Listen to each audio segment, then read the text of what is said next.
In 1998, 7 of the largest diesel engine manufacturers in America were caught running a single line of code. That code did one thing. It told the engine when it was being watched. When a truck was bolted to a federal emissions dynamometer in a sterile testing facility, the engine ran clean. When that same truck was driving down Interstate 80 with 30 tons of freight behind it, the engine quietly disabled its pollution controls and burned fuel however it wanted. The trick was called an open-loop timer. In a single year, it released 1.3 million tons of excess nitrogen oxides into American skies. That is the equivalent of putting an extra 65 million cars on the road. The companies paid $83.4 million in civil penalties, the largest fine in environmental enforcement history at the time. They never admitted guilt. What nobody knew at the time was that this case would become the template. 17 years later, Volkswagen used the exact same logic to fool the same regulator. The engineer who would eventually expose Volkswagen had been part of the team that built the testing equipment to catch the diesel manufacturers in the first place. This is the story of how a piece of computer code defeated the United States Environmental Protection Agency for nearly a decade. To understand the deception, you have to understand the engine. Every modern internal combustion engine runs in 2 modes. The first is called closed loop. In closed loop, the engine's computer, called the powertrain control module, reads sensor data in real time. The oxygen sensor tells it how much fuel is being burned. The coolant sensor tells it the engine's temperature. The mass airflow sensor measures incoming oxygen. All of that data flows back to the computer in a feedback cycle, and the computer constantly adjusts the fuel mixture to balance power and emissions. The second mode is called open loop. In open loop, the computer ignores the sensors. It runs the engine off a pre-programmed table stored in its memory. The engine, in effect, runs blind. It does its own thing. No feedback, no correction, no adjustment. Open loop exists for a legitimate reason. When a cold engine starts up, the oxygen sensor is not warm enough to give accurate readings. So the computer runs in open loop until the engine reaches operating temperature, then switches to closed loop and starts listening to the sensors.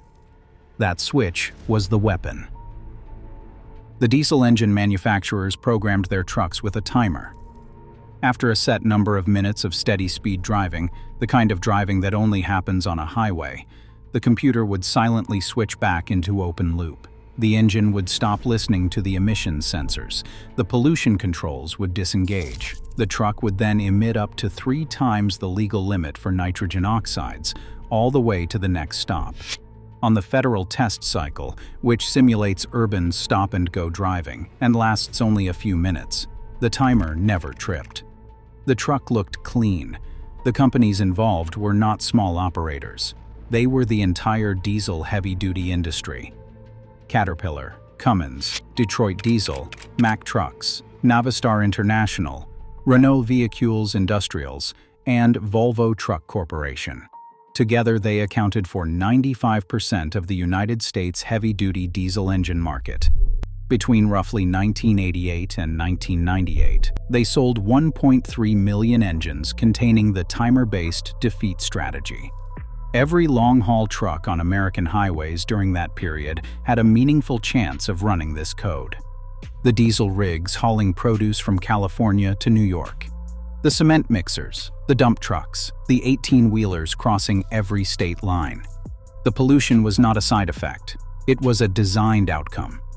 The EPA calculated that those engines emitted 1.3 million tons of excess nitrogen oxides in 1998 alone. 6% of all nitrogen oxide emissions from cars, trucks, and industrial sources combined that year came from this single, coordinated cheat. The agency projected that if left unaddressed, the strategy would prevent 75 million tons of nitrogen oxides from being controlled by 2025. The 7 companies, which had spent years competing fiercely against each other in every other dimension, landed on the same engineering solution at the same time. Whether by parallel discovery or quiet industry knowledge, the result was identical. Every one of them, in different proportions, had built the timer into their engine controllers. On October 22, 1998, the Department of Justice and the Environmental Protection Agency announced the consequences. The total settlement exceeded $1 billion. The civil penalty alone, $83.4 million, was the largest civil fine for any environmental violation in United States history up to that point. The companies committed to spending at least $850 million on cleaner new engines, rebuilding older engines, recalling pickup trucks containing the devices, and developing new emissions testing protocols. An additional $109 million was earmarked for environmental remediation projects. Carol Browner, then the longest-serving EPA administrator in agency history, framed the case in language that would echo through the next 2 decades of automotive enforcement. She called the technology deceit devices. She said, "These defeat devices are really deceit devices. They defeat important public health protections and deceive the American people." The phrasing was deliberate. Browner understood that the public had no instinctive grasp of what an engine controller did or why a timer mattered. She needed a word that did the moral work for the public. Deceit. Not a flaw, not a glitch, not an oversight. A lie, written in code, sold inside a truck. But the engine manufacturers had a different version of the story. The 7 companies signed the consent decree. They paid the fines. They never admitted guilt. Stephen Homcha, vice president of engineering at Mack Trucks, gave one of the few candid public statements from the industry side. He said the way the EPA acted in the matter borders on a crime. He said they held a gun to our head by threatening to withhold certification for 1999. "I am a manufacturer who feels he has been treated unfairly." The industry's argument was technical, and it had a kernel of legitimacy. The EPA's emissions test in the 1990s was designed in an earlier era. It simulated urban stop-and-go driving, the kind a delivery truck might do in Brooklyn. It did not simulate sustained highway driving, which is where heavy-duty diesel trucks spend most of their operational hours. The manufacturers, in their telling, had built engines that met the EPA's actual test. They had optimized for fuel economy during the conditions the EPA did not measure. They had not, in their version, designed the engines to fail. They had designed them to pass. The EPA, in their argument, had simply written a test that did not reflect reality. This defense was technically true and legally insufficient. The manufacturers had known the test's limitations. They had exploited them deliberately. The EPA's test was crude, but the response to a crude test is to advocate for a better test. The response is not to install software that detects when the test is happening and changes engine behavior accordingly. That second response is the legal definition of a defeat device. And once installed, it converted a regulatory imperfection into a public health crisis. If you've stayed with me this far, subscribe. The full picture of how this code was discovered and the deaths it caused is what we're getting into next.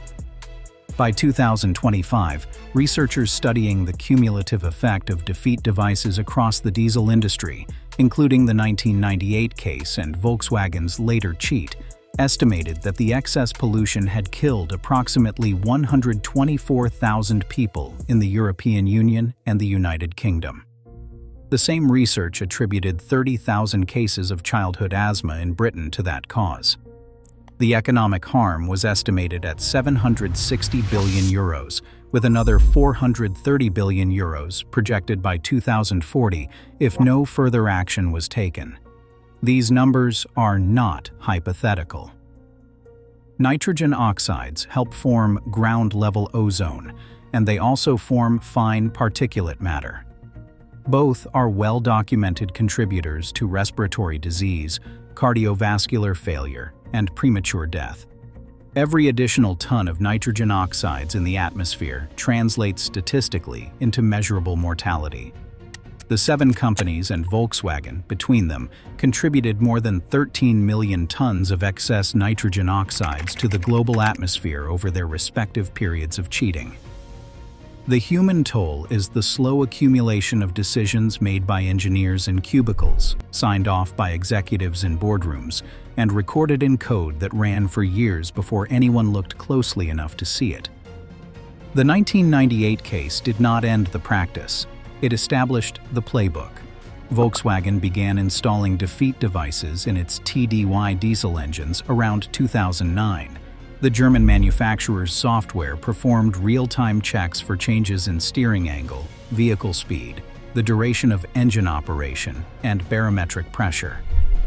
When the software detected the precise pattern of a federal emissions test, the car activated its full pollution controls. When the software detected normal road driving, it disabled them. The vehicles emitted up to 40 times more nitrogen oxides in real-world conditions. Volkswagen sold approximately 11 million such cars worldwide. The discovery, when it came from the same institution that had helped catch the 7 diesel manufacturers in 1998. Researchers at West Virginia University Center for Alternative Fuels, Engines, and Emissions, working with a $70,000 grant from the International Council on Clean Transportation, took 3 diesel cars onto California highways with portable emissions equipment in 2013. 2 of the 3 cars were Volkswagens. The numbers came back impossible. Engineer Dan Carter, the lab director, said, "We were surprised to see the numbers after we collected them. They were so high." What Carter did not say in that interview, but what the public record shows, is that he had been part of the West Virginia University team that pioneered portable emissions testing 2 decades earlier as part of the 1998 consent decree settlement. The same equipment, refined and miniaturized, was now catching Volkswagen. The 1998 settlement had built the very tool that would expose the next generation of cheaters. In December 2023, Cummins, one of the original 7 companies from the 1998 case, paid $1.675 billion to the United States Justice Department in a separate Clean Air Act settlement. The company was found to have installed defeat devices on 960,000 Dodge and Stellantis Ram pickup truck diesel engines manufactured between 2013 and 2023. The same company, the same kind of software, the same regulator. 25 years later, the fine was 20 times larger than its 1998 share. The vehicles were different. The technology was more sophisticated. But the underlying engineering decision was identical to the timer logic the EPA had supposedly stamped out in 1998. Recent EPA investigations indicate that controls on more than 500,000 diesel pickup trucks, roughly 13% of those originally certified with emissions controls, have been fully removed or deleted through aftermarket tampering. The excess pollution from those vehicles alone is the equivalent of adding 9 million additional trucks to American roads. A full delete of the emissions controls on a modern heavy-duty diesel pickup can cause it to emit as much harmful pollution as 300 trucks with functioning emissions systems. In August 2025, the Trump administration issued new guidance that significantly weakened the enforcement framework for heavy-duty trucks. Under the revised rules, trucks with emissions faults will only generate a warning light for 650 miles or 10 hours after detection. After that period, the engine will only mildly derate, allowing the truck to operate normally for up to 4,200 miles or 2 work weeks before any meaningful intervention occurs. The laws have not changed. The regulations are still on the books. What has changed is enforcement priority. Carol Browner called them deceit devices. The phrase was meant to make the public understand. The phrase has now outlived its own enforcement era. 28 years after the largest civil environmental penalty in American history, the timer-based defeat device strategy remains buried in the engine control units of millions of vehicles still on American roads. The 7 companies of 1998 paid their fines. They never admitted guilt. The code, in various forms, never went away. What goes around, in this story, has come around several times. The engine still does what it was told to do. It listens for the test. It runs clean when it knows it's being watched. And when no one is watching, it does what it was always quietly designed to do. If this kind of investigation interests you, the next video in this series traces how Volkswagen's engineering culture allowed a defeat device program to run for 6 years before discovery. The link is on screen now.